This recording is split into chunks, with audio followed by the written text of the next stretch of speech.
सवारा और फहद की शादी नाजायज है, मुस्लिम जमात के सदर का बड़ा बयान।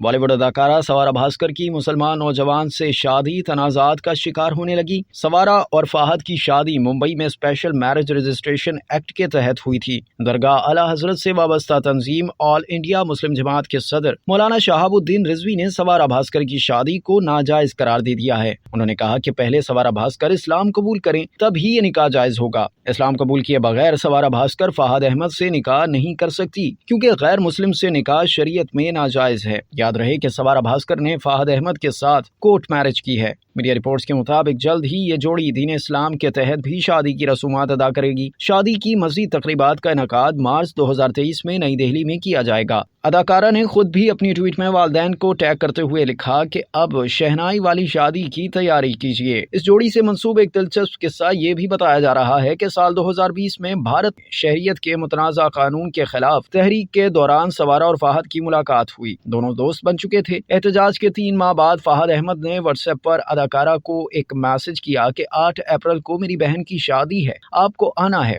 जिसके जवाब में सवारा भास्कर ने कहा, यार नामुमकिन सा लगता है, शूटिंग से नहीं निकल सकती, इस बार मुझे माफ कर दो, लेकिन मैं वादा करती हूँ मैं तुम्हारी शादी में जरूर आऊंगी। 3 बरस बाद यानी 16 फरवरी सन 2023 को सवारा भास्कर ने अपना वादा पूरा किया और फहद की शादी में बतौर दोस्त नहीं बल्कि दुल्हन बनकर पहुंची।